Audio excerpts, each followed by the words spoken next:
Welcome back viewers. आज हम transmission line के अंतर्गत इंसुलेटर के बारे में अध्ययन करेंगे। जैसा कि आप सभी जानते हैं, इंसुलेटर का उपयोग किसी भी धारावाही चालक या फेज कंडक्टर या लाइव कंडक्टर को किसी भी अन्य भाग पर सपोर्ट करने हेतु किया जाता है।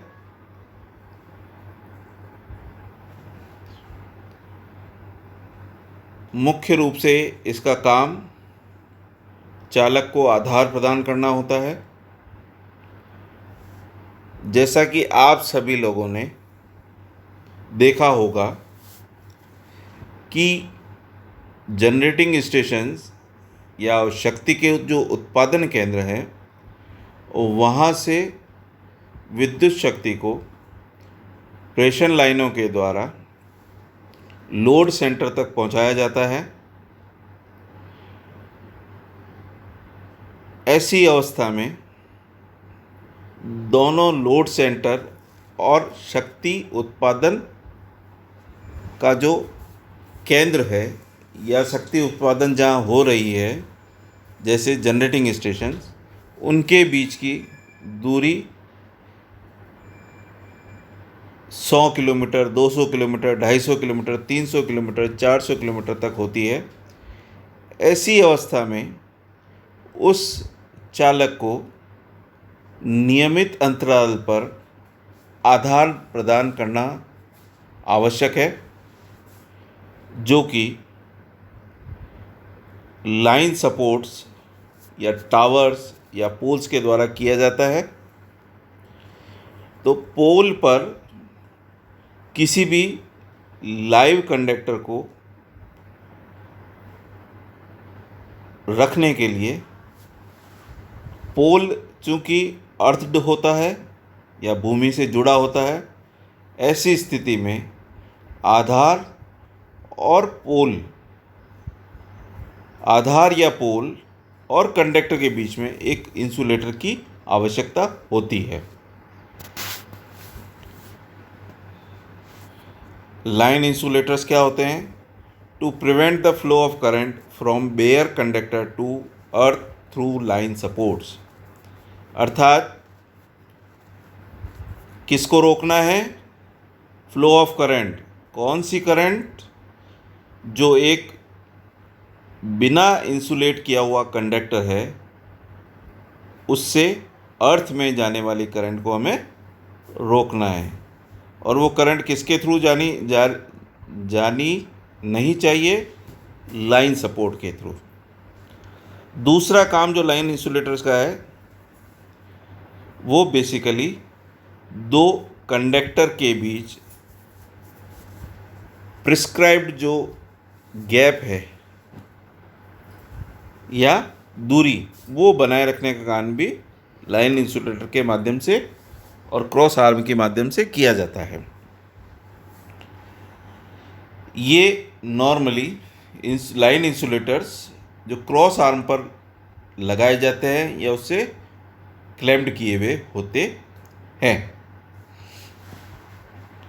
अब हम एक अच्छे लाइन इंसुलेटर के लिए क्या क्या गुण आवश्यक है, उसमें सबसे पहला, शुड नॉट बी पोरस, अर्थात उसमें कैविटीज़ नहीं होनी चाहिए, क्योंकि यदि कैविटीज़ होगी तो ऐसी स्थिति में वातावरण की मॉइस्चर या नमी को वो सोख लेगा और नमी जो है वो इंसुलेटिंग प्रॉपर्टीज़ की सबसे बड़ी दुश्मन कह सकते हो, वो है। इससे उसकी इंसुलेटिंग प्रॉपर्टी एकदम से बहुत इन्फीरियर हो जाती है। दूसरा, फ्री फ्रॉम इंटरनल इम्प्योरिटीज़, के उसके अंदर मैन्युफैक्चरिंग के दौरान आंतरिक तौर पर कोई भी इम्प्योरिटी नहीं रहनी चाहिए, अन्यथा वो उस लाइन इंसुलेटर के फेलियर का कारण बन सकती है।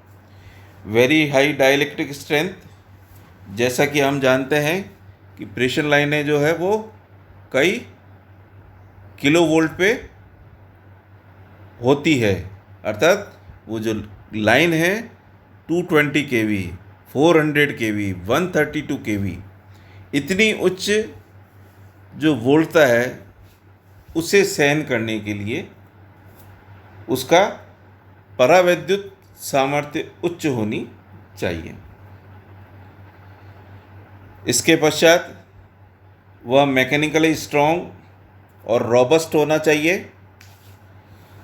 क्योंकि जब लाइन सपोर्ट के ऊपर लाइन इंसुलेटर लगाकर उसके ऊपर कंडक्टर लगाया जाता है, तो ऐसी स्थिति में उसके इंसुलेटर के ऊपर कंडक्टर का खुद का भार तथा वायु के कारण कंडक्टर में होने वाली स्विंग से इंसुलेटर पर मैकेनिकल फोर्सेस लगते हैं, तो वो उन सभी फोर्सेस, मैकेनिकल फोर्सेस को सहन करने की क्षमता उसमें होनी चाहिए। Must provide high insulation resistance to the leakage current, जो लीकेज करंट है उसको बहुत उच्च इंसुलेशन रेजिस्टेंस प्रोवाइड करना चाहिए। अब यहाँ पर 3 तरह के जो मटेरियल है वो लाइन इंसुलेटर को बनाने में काम में लिए जाते हैं। उसमें पोर्सिलिन, ग्लास और स्टेटाइट। अब हम एक एक करके इनके बारे में पढ़ेंगे और उनकी प्रॉपर्टीज़ के बारे में भी पढ़ेंगे। पोर्सिलिन जो है वो चाइना क्ले, केओलिन, फेल्ड्स्पार, क्वार्ट्ज को बहुत उच्च तापक्रम पर फायरिंग करके बनाई जाती है। यह एक ग्लेज्ड, इसकी सरफेस जो है बहुत ही ग्लेज मतलब चमकदार होती है। Less trouble from leakage, leakage के कारण जो परेशानी आती है वो इसमें कम होती है। Less affected by change of temperature, काफ़ी हद तक तापक्रम में परिवर्तन का इस पर कोई प्रभाव नहीं होता है या बहुत नगण्य प्रभाव होता है। Free from defects and porosity, अर्थात इसमें नमी ग्रहण नहीं करता है ये और डिफेक्ट से फ्री होता है। ग्लेज्ड होता है यानी इसकी सतह चमकदार होती है। लोअर ब्रिटलनेस, भंगुरता कम होती है। इसकी डाइलेक्ट्रिक स्ट्रेंथ 60 से 68 किलोवोल्ट पर सेंटीमीटर होती है। इसकी कॉम्प्रेसिव स्ट्रेंथ 70,000 किलोग्राम पर सेंटीमीटर स्क्वायर और इसकी टेंसाइल स्ट्रेंथ 500 kg पर सेंटीमीटर स्क्वायर होती है। अब दूसरा ग्लास, यह बहुत ही मैकेनिकली स्ट्रॉन्गर है पोर्सिलिन से अंडर कंप्रेशन। इसका थर्मल कोफिशिएंट या ताप गुणांक निम्न होता है। यह पोर्सिलिन से सस्ता होता है।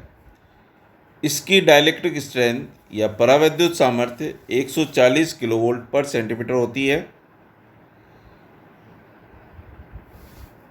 इसका सबसे बड़े जो ड्रॉबैक कहते हैं या अवगुण कहते हैं वो ये है कि इसकी सरफेस पर जो नमी है वो जम जाती है, कंडेंस हो जाती है और उसकी वजह से इस पे डस्ट का एक्यूमुलेशन या इकट्ठा होना स्वाभाविक है और जिसकी वजह से इसमें हाई सरफेस लीकेज करंट होती है।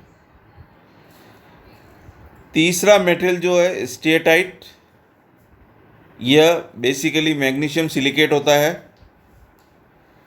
इसकी पोर्सिलिन के अपेक्षा तनन सामर्थ्य अच्छी होती है। As compare to porcelain, higher bending strength,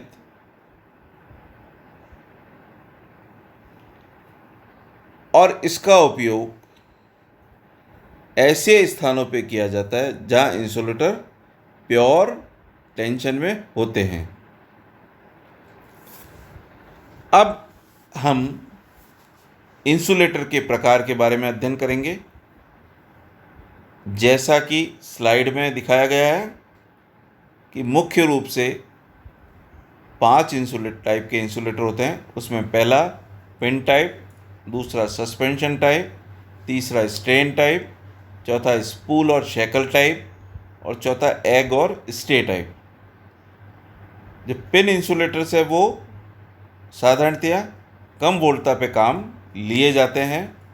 suspension और स्ट्रेन इंसुलेटर्स उच्च वोल्टता पे लिए जाते हैं। सस्पेंशन और स्ट्रेन में अंतर केवल इतना सा है कि स्ट्रेन के अंदर सस्पेंशन इंसुलेटर के साथ में कुछ सेफ्टी फीचर्स और जोड़ दिए जाते हैं, जैसे हॉर्न गैप इत्यादि, तो वो स्ट्रेन इंसुलेटर बन जाता है। स्पूल और शैकल इंसुलेटर ये ज़्यादातर बिल्डिंग पे या जहाँ पर बिल्डिंग पे वायर को सपोर्ट करने के लिए दिए जाते हैं। और एग और स्टे इंसुलेटर ये स्टे वायर में काम आते हैं। पिन इंसुलेटर ये सस्ता होता है, लेकिन इसकी फ्लेक्सिबिलिटी कम होती है।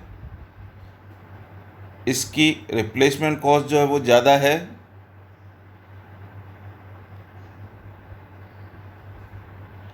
यदि इसका उपयोग 33 किलोवोल्ट से ऊपर की लाइन में किया जाता है तो वो बल्की हो जाता है, मतलब भारी, साइज़ में ज़्यादा हो जाएगा। इस वजह से वो इकोनॉमिकल नहीं रहता है, यानी मितव्ययता उसमें नहीं। तो इनका उपयोग ज़्यादातर 33 केवी के नीचे ही किया जाता है। सस्पेंशन इंसुलेटर, इसमें डिस्क इंसुलेटर्स को सीरीज में कनेक्टेड किया हुआ होता है। इसमें किसी भी स्थिति में यदि किसी डिस्क में डिफेक्ट आ जाता है तो केवल वही डिस्क रिप्लेस होती है, शेष डिस्क पे कोई फर्क नहीं पड़ता है। दूसरा, यदि ट्रांसमिशन लाइन का वोल्टेज बढ़ता है तो उसी स्ट्रिंग में और ज़्यादा डिस्क इंसुलेटर जोड़ करके उसी इंसुलेटर को काम में लिया जा सकता है। 33 किलोवोल्ट के नीचे यह महंगी पड़ती है, इसलिए इसका उपयोग नहीं किया जाता है। यह partial protection from lightning conductor run below the earth cross arm, flexibility of line is more, so mechanical stresses are reduced. दूसरा,